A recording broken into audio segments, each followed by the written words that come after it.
here at the Delaware Economic Summit, Governor Jack Markell. Good afternoon, everybody. Great to be with you. I understand you were tweeting earlier about how good we are at social media. Ken, that must have been you. I don't know what's going on. Yeah. Well, I wanted to introduce Kelly from my team, who is the social media guru within the governor's office. So if we're doing anything right, which I'm sure we are in social media, it's really all about Kelly. So I understand you were all Delaware business people, and I thought what would be, I'll talk for a couple minutes, but I thought what would be better is if I could hear from you about things that might be on your mind. I'm looking around the room, I know a couple of you, I think there are a lot of you, maybe I don't know, and it's always valuable for me to hear from folks and just hear their perspectives on what's going well, what's not going well.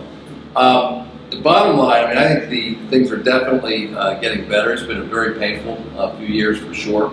If you look at the last couple years, according to the Department of Labor, our job gains have outpaced the nation's. You probably saw that the unemployment rate came down to 5.9%, which is not nearly as low as we would like it to be. Are you going to be filming me here? Yeah. Mind messing you up by standing up here? I am. You want me to stand back there?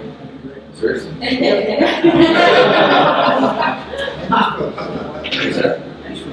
All right. Like, seriously? That's funny. Yeah. We go way back, by the way. It's the only reason I asked Charlie. So, things are improving. They're not improving at the pace that we would like. In terms of our approach, I've probably, since I became governor, probably gone to visit 1,200 businesses across the state, some large businesses, some really small businesses. And when I do, I ask one question, which is, what can we do to make your businesses more successful? Because really, that's the only thing that matters. We're incredibly focused on putting more people back to work, because when more people are working, that tends to resolve many of the other challenges that we face. And I continue to hear the same things over and over again. Basically comes down, most importantly, to the quality of the workforce. Businesses will expand here if they believe that they've got access to great people. And if they don't, it doesn't matter how low taxes are or anything else, if they don't feel like they can get great people, they won't come here, because every business really differentiates itself based on the level, based on the quality of the people they can recruit. Schools continue to be really, really important. Cost of doing business matters, including the level of taxes. The linkage between our businesses and our institutions of higher education.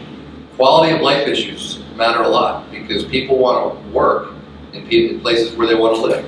And talented people have lots of choices about where they are going to live and work. And so we need to make sure that we're continuing to invest in quality of life.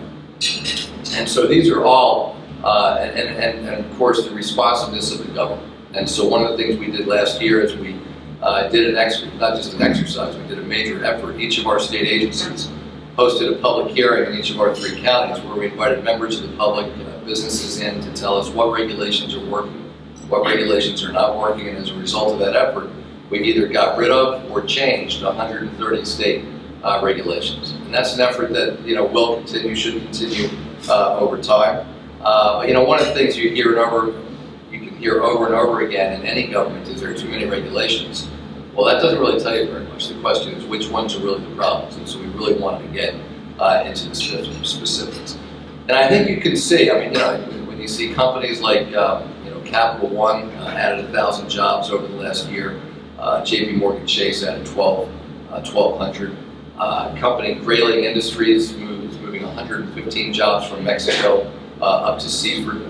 Kraft Foods bringing dozens of jobs from Mexico up to Dover. And there is lots and lots of examples of businesses, large and small, which are making the decision to expand here. We realize, and sort of what is at the core of all that we do, is we recognize that businesses have more choices than they have ever had before.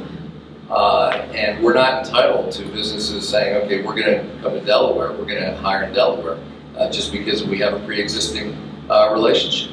One of the most important things I think we can do, and Ken Grant is sort of Exhibit A about this, is we need to continue to do a good and then a better job at helping Delaware companies, especially small companies, connect with marketplaces outside of this country.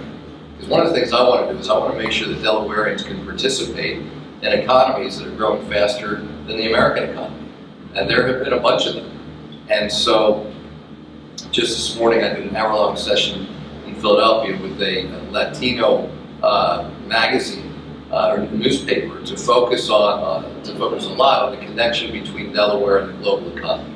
And so whether it's the fact that we have hundreds of jobs at the Port of Wilmington thanks to the importation of fruit from Chile, or whether it's companies like Ken's that have found partners and customers around the world because of the investment of their time, but also because of the support of the state. And I think what we try to do is we really, we recognize that government doesn't create the jobs. In fact, we have over the last 5 years, we've reduced state government headcount by 520 positions. So we don't create the jobs, but what we do have to do is we've got to create the kind of environment where businesses say when they have lots of choices that they'd rather come here than someplace else. And so that's really been the philosophy. I think it's, as I say, it's certainly moving in the right direction. We'd all like to see it faster. But I'd love to open it up and just hear from you if you have any suggestions that we should be hearing, or if you have any questions. Charlie, you tell me when I can move away from this microphone. Feel free. Okay. Thank you, sir. Governor, the mission of the Delaware Economic Summit is all about financial literacy. Yep. The tagline, for Delaware, by Delaware, an effort to educate each other on topics that are relevant. Can you talk a little bit about schools in Delaware and the initiatives that are going on there? With respect to financial literacy or more broadly? More broadly. Yeah, so I think we have a very exciting story to tell. And I'm glad that you asked, and I'm going to ask you to learn even more, hopefully by visiting some of our schools. So we have a great story to tell that basically starts at the age of 6 weeks, and it continues now through college. And I want to just walk you through it. There's plenty of research, very good research, that says the most effective economic development investment that a state can make is in early childhood education. And so about 3 years ago, when there was a little bit more money on the table, and I had the ability to do one new initiative, without much hesitation, I chose to make that initiative in the area of early childhood education. And specifically, this is a place where it's not just about throwing money at the problem. Nothing gets better just because you throw money at the problem. The question is, are you focused on quality? And we are very fortunate in Delaware that when it comes to early childhood education, we had a really strong foundation to build on. And here's what that foundation is. We have a rating system, it's a quality rating system called STARS. And these early childhood centers know what the metrics are, what the criteria are, and what the metrics are that they have to meet in order to get 1 star or 2 stars, all the way up to 5. Well, the bottom line is that, and for low-income children, the state of Delaware, like most states, the state of Delaware subsidizes for low-income children to attend early childhood centers. The challenge was that for the best centers, the 5-star centers, didn't have a financial reason. It was not a financially sensible decision for those centers to accept the lowest income kids because the reimbursement from the state was not competitive with what they were able to get from private pay parents. Everybody with me so far? So, and similarly, there was no incentive for the mediocre centers to invest in quality because quality can cost. I mean, quality doesn't cost in every business, but in this one it does. And whether it's getting better materials for the children, whether it's investing to make sure you have less turnover amongst your employees, and whether you're getting teachers who have more training and better training, that costs. And the mediocre centers, which were getting a lot of reimbursements from the state, didn't really have an incentive to invest in quality. So what we did is we said we're going to put some additional resources into early childhood. But we're going to link a significant portion of those additional resources to quality. So if you're a 3-star center, you're going to get reimbursed at 80% of the market rate. If you're 4 stars, you're going to get reimbursed at 90%. 5 stars, you're going to get reimbursed at 100%. And so as a result of that, we have seen a really significant increase in the number of low-income children who are enrolled in the highest quality centers. Over a couple thousand additional children just in the last 3 years. And that's a game changer for them. Now what we've also done is we've created a better linkage between what's happening in these early childhood centers and our K-12 system. So that within a couple of years, every child entering kindergarten from one of these early childhood centers is going to have an opportunity for what's called an early learner survey. Basically, it's an opportunity for the kindergarten teachers to get to know and observe these little children. And so by the time these children actually get into their class, they have a much better sense of where they are. And it's making, according to the teachers, it's giving them a much better opportunity for them to forge strong relationships with the parents as well. And so that's all very positive. So that is that's the early childhood piece. Then you got the K-12 piece. And some of you may have read a few years ago, we came in first place in what was called the Federal Race to the Top competition. This was a competition amongst 40 states competed. And the competition was essentially judging which states are best positioned to take the next step in terms of improving our schools. And Delaware came in first place. Now it's easy, the easy part is to win the competition. And in this case, the competition was for significant resources, about $120 million over 4 years. To put that in some context, so it's $30 million a year additional. To put that in some context, state taxpayers pay about $1 billion a year for education, plus the districts pay a portion as well.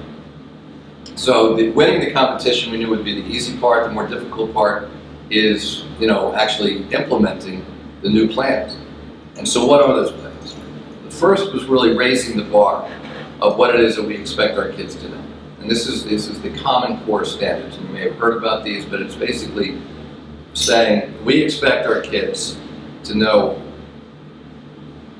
We expect them. We have higher standards than we had before.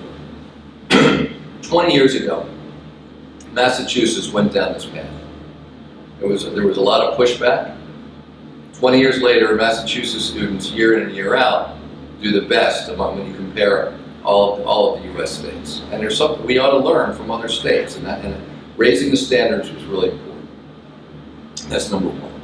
And that process is going on today, and it's very exciting. I've been in a number of classrooms to see these new kinds of lessons that are being offered, and what you see is kids are expected to use their critical thinking skills as early as like kindergarten, first grade, than they were before.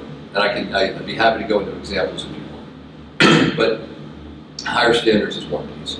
Another piece is making sure that teachers have a better sense, they have better data.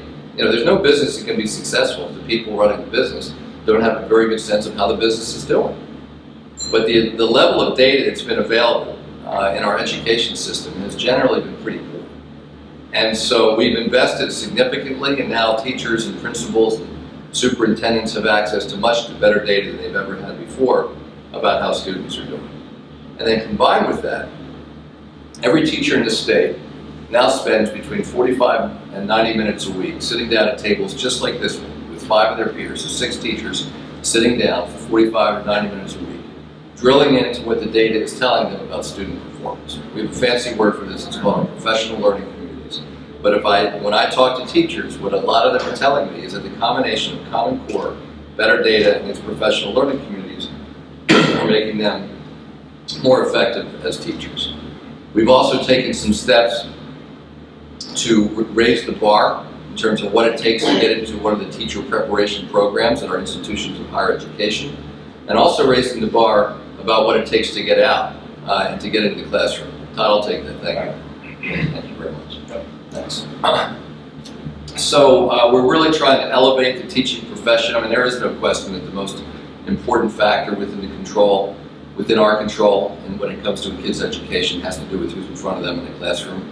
And there are a lot of very, very talented educators in the state. We're really working hard to make sure that there will be a pipeline going forward as well. Also spending a lot of time in principal training, because if you show me a good school, I guarantee it, I'm going to show you a good principal. And if you don't have a good principal, it's not going to be a good school. It's just not. One of the other things that we're doing in K-12, which I'm excited by, I think we do ourselves an incredible disservice when we lead our kids to believe that they can be successful in life if they only speak English. The world's changing, and as I said, businesses have more choices than they've ever had before. And sorry guys, that was early. I didn't realize it. Sorry. So I think we do our kids this incredible disservice, leading them to believe that English is enough. So we started 2 years ago. We're opening over a period of 3 or 4 years, 20 world language immersion schools in the state of Delaware. And these are schools within schools, where students spend half their school day learning in a different language. And so this year we have 850 kindergartners and first graders who are learning science, social studies, and math in either Spanish or Chinese. By the 4th grade, they'll be proficient. By the 9th grade, they'll be taking and passing the AP test.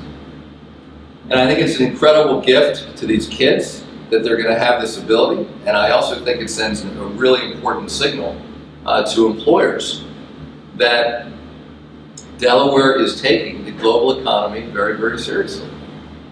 And this is the kind of thing that's obviously not going to pay off next year. I've only got a couple more years left as governor. These students will be in like the 4th grade by that point. So this is a 15-year investment.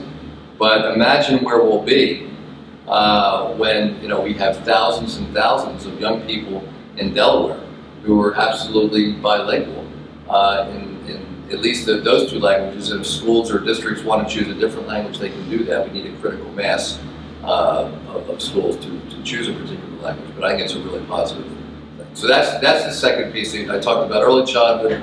I talked about K-12, and I could talk about K-12 for another hour, but those are some highlights. And the last piece I mentioned is college access. So last year, at the beginning of the school year, we unveiled a new proposal, and we did it in partnership with the College Board. The College Board are the folks who do the SAT, the PSAT.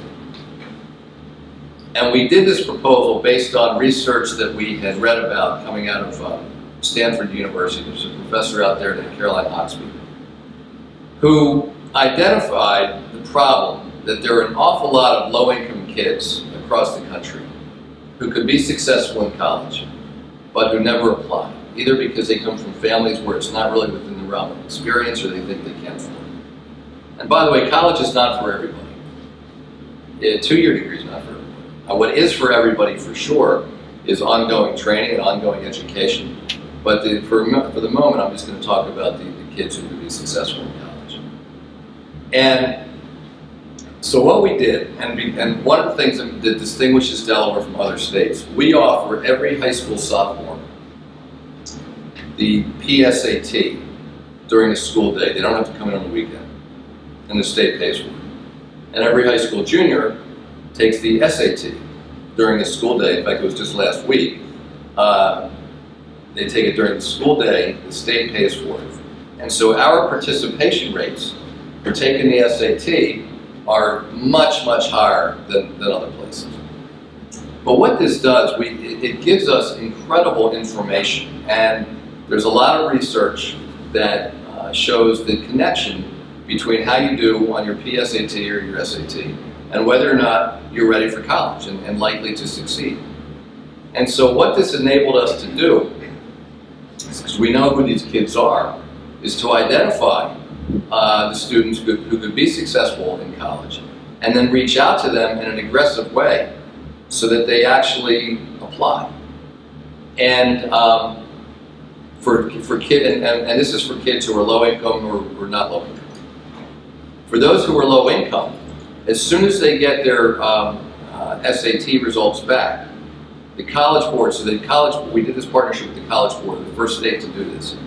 The College Board sends them application fee waivers automatically if they're low income and can qualify. It's application fee waivers, the ability to apply to college without having to pay a fee, has been available for a long time, but it's pretty complicated because you have to fill out all these forms, sending to your parents financial information. But now these kids are getting it automatically to up to 8 schools. And so they're getting this very aggressive outreach saying, you know, you could be successful in college.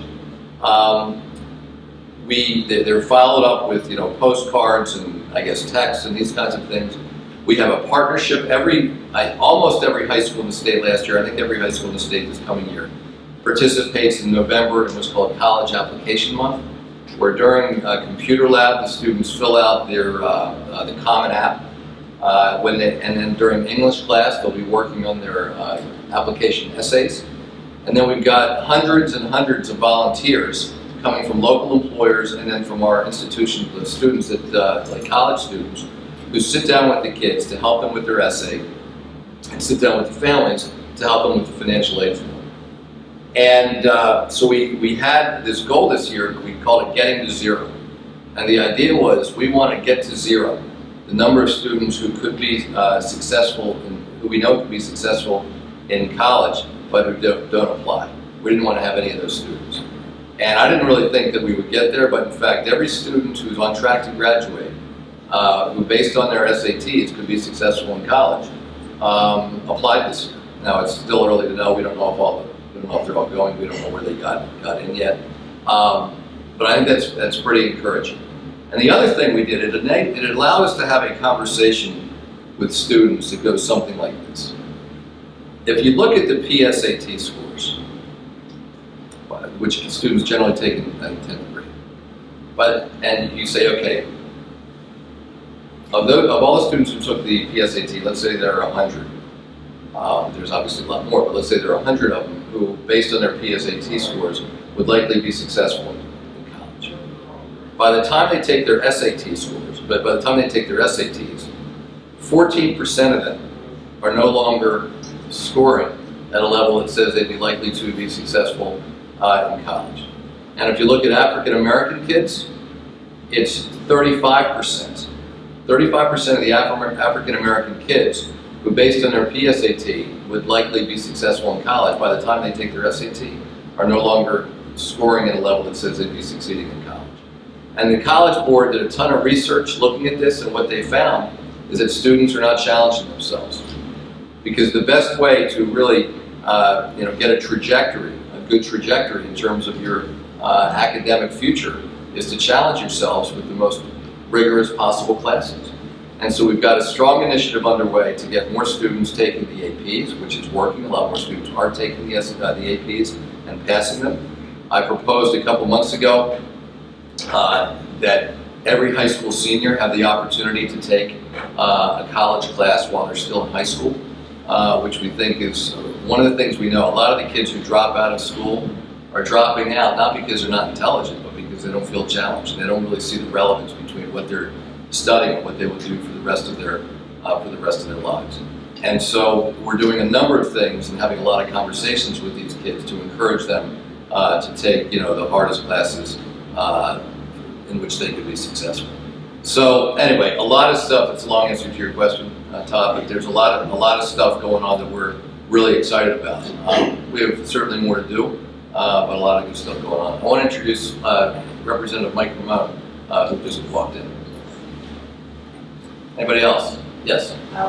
We asked when Secretary Levin was in earlier, and he suggested this was a question that you would like to I'm sure that, and it's along the same lines. Okay, so in this group, we're all business people.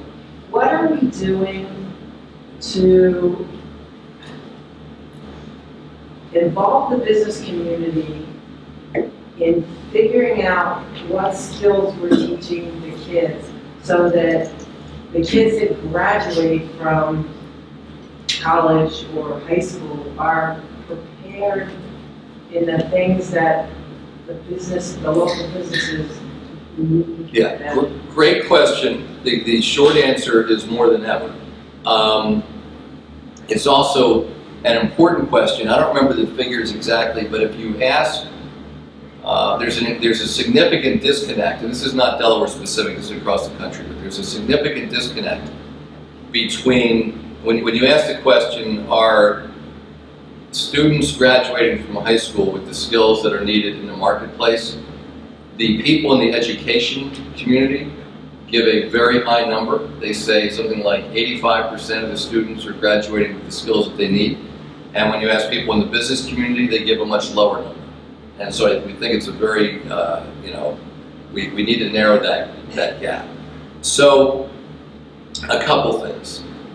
The piece that I'm most excited about is something that I talked a lot this year in what's called my State of the State speech, around making sure that students are developing the skills that are actually valued in the marketplace, and that they're getting the opportunity to see what the world of work is all about. And so about a month ago, I was able to announce some real movement with the State Chamber of Commerce and the Delaware Manufacturing Association, building on a partnership between the Red Place School District and I think Delaware Tech. So what we're focused on are partnerships between employers and our K-12 system, between employers and our higher ed, especially community college, and between our higher ed and K-12. So there are three different pieces like this, pieces of this. Let me give you a very specific example. I'm leaving here and I'm going over to the Newcastle County Airport. And I'm going over there to meet we have an employer over there called Dassault Falcon. And one of the things that I do a lot of is I do what we call our customer visits, where I visit with local businesses. And one of the things you may not know, and people don't really think of Delaware in this light, but Delaware has a growing industry around aviation. So at the Newcastle County Airport, you've got Dassault Falcon, and you got Hawker Beechcraft, which moved here about a year ago. You've got another company, Greenwich Aero Capital, down at the airport at Summit, Middletown. And down in Georgetown, you've got a company called Pat's Aircraft. Pat's Aircraft employs 300 people. And what they do is they renovate airplanes, usually 737s. They do it, and these are expensive planes. And so I was there a couple weeks ago. They had seven 737s there that day. And these airplanes belong to the presidents of countries and to enormously wealthy people. So I was on this one plane. This one happened to be a new plane, $65 million plane, and Pat's Aircraft was doing another $35 million worth of work to fit it out with a fancy bedroom and bathroom and kitchen and all that stuff on it. So the skill set that's required is including people who do like the airframe, as well as what's called the power plant.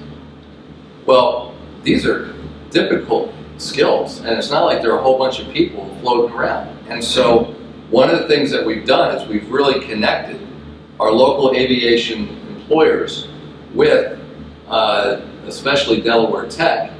We just doubled the size of that program, so we're doubling the number of people, I think from 12 to 24, who are graduating each year with the skills necessary to go into these places of employment. That's one example. But there are dozens of examples. Bloom Energy, which is the new company down near the where the Chrysler used to be. It's a company based in California. They make fuel cells. Their customers include Walmart and FedEx and Google and eBay and Adobe and Apple and Bank of America and AT&T. And they have a need for very high-level welders.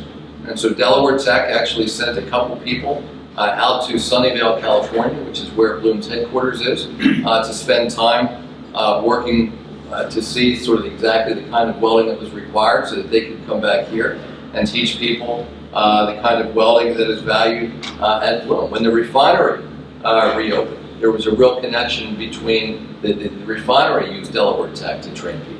And so what we're trying to do is take that down a couple of years so that, high school students, hey Brian, Representative Brian Short has joined us as well. The best models are generally, the best model for these kinds of apprenticeships generally considered to be Germany. And there's been some effort in this country to try to do the same thing, but what's interesting is if you read the stories, just within the last 4 or 5 months, I think both the Wall Street Journal and New York Times had front page stories about some of these similar German-type apprenticeship programs. But when they tell these stories, they're talking about this program here has 6 kids, this program here has 6 kids. They're tiny. And what we're trying to do is really take it to scale. And so we've got a great partnership with the Delaware Manufacturing Association. So you think that the communication is enough, that the government people and the public school people and the business people are all on the same page? I think it's getting better. I'm sure it needs to get better still. I mean, anybody who's not You know, like when I was a kid, of course, there was DuPont, Hercules, and ICR, right? So University of Delaware had like the third best Yeah. chemical engineering Right. program. But DuPont, Hercules, and ICI made sure that they funded that program and Yeah. that it was good.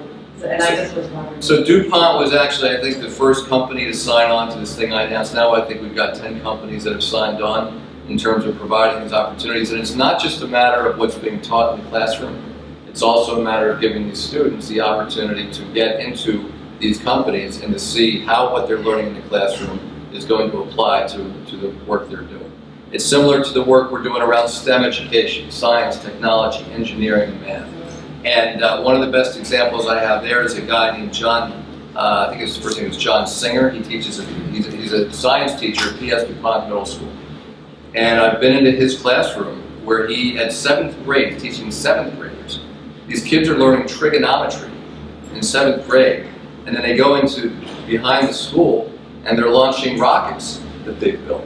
And they're saying how the trigonometry that they studied in the classroom relates to the rockets that they launch. I've been to Bunker Hill, I think it's Bunker Hill in the Appoquinimink School District, where they have out back, they've got a windmill, they have some solar panels, and they've got some other sort of green stuff. I think some maybe a little wetland or something like that.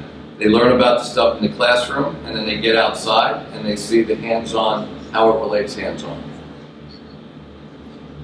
Anybody else? Yeah, Ben? Okay, so I went through a rant this morning. I'll go for another one here. I've heard you so many times talking with the business community and asking for feedback, asking how the government can do things better. I have a message I think you ought to convey to the business community, and that is the state of Delaware does an excellent job in helping businesses in the international marketplace, an excellent job in supporting entrepreneurship, an excellent job in providing a network, both from the state and at the federal level, the SBA and other organizations. And I would say businesses that are not taking full advantage of those programs and just coming and finding out what's going on, it's on them. I mean, if a business is struggling right now and hasn't turned to those resources, I think they only have themselves to blame. And I don't know how to get that across better to some companies. And when they talk about struggling to grow their marketplace, I ask them if they can talk with the folks at the International Trade Office. They won't even pay for the phone call. So thank you for the comment. And I think, look, I mean, government is not going to be the solution if your business is in trouble. If you can't make any money, I'm not saying that business, is the solution, because it very well may not be. But, if your business is, if you're looking for opportunities to sell your products overseas, there is a role for government to play. If you are looking to hire employees, our Department of Labor has a database of thousands of people who are looking for jobs. We've made it much easier for the individuals to fill out this form. We've invested in a resume building database. So it's very easy for them to fill out, and it's very easy to tag the skills that they have. And it's very easy for employers to search. And so one of the things that we always say to employers, and a lot of employers have taken advantage of, is the sort of this marriage broker role that we can play. If you're looking for skilled employees, you ought to come to the Department of Labor and at least see what we have to offer, because we have a pretty good database of people who are looking for work and where you can really clearly identify the skills. One of the roles the Department of Labor will play is they will help vet. If you're hiring, and a bunch of employers have taken advantage of this, if you're looking to hire a bunch of people, the Department of Labor can do a really nice job of identifying candidates, vetting the applicants, setting up the interviews, those kinds of things. I don't know for sure whether they did it at this hotel, but it wouldn't surprise me. Yeah. Question about early child education centers that underperform appropriate schools. I grew up in Browntown, great community. Some of the students there, you ask what they have in front of them. Let's say you have a 2-star school. Has there been any thought instead of going in there, let's fix this. Take those administrators out of there, or to a school that's performing well. This is your benchmark. Yeah. What do you do? Good question. So we don't, I mean, unlike the K-12 system, we don't run these schools. And so, we're not really in a position, and I don't think people really want the long arm of government to come in and say, we're gonna take you. Well, it sounds like you're giving subsidies to help. We do, and so what we, They're a little bit- so what we do is we try to provide a lot of learning opportunities, technical assistance, where places that are maybe trying to move up can get a better sense from schools that are doing well, what kinds of changes they can make. So we do provide a lot of that kind of technical assistance. Anybody else? Yep. Tell us an update on Fisker. Not a lot beyond what's been in the paper. So Fisker has been purchased by a very interesting company called Wanshan. It's a Chinese company that has something like 3,000 employees in this country. They seem pretty, they ended up spending a lot of money. I mean, this thing went through a bankruptcy process. Early speculation was that the price to be paid would be very, very low. And I think there were like 15 or 20 rounds of bidding. And I think that they ended up spending well over $100 million to get the assets. And clearly they're doing that because they believe that the car has a future. I talk to them pretty frequently. They're doing a lot of sort of trying to figure it out. But they have to deal with challenges like the fact that there are a couple thousand Fisker owners out there already, and those Fisker owners want to get support for their cars. They want to have service for their cars, because in order to relaunch a business like that, you need to make sure you're taking care of your customers. So they have a lot of work to do. The idea always was that the first car, absolutely gorgeous car, it was a pretty expensive car. And then the next car would be much more sort of moderately priced. That was the car that was going to be built in Delaware. So they've not made any firm decisions, but that's still some time away to be building that car. Well, thanks for having me, Todd. Thanks for putting this together. Thank you for coming on. I appreciate it.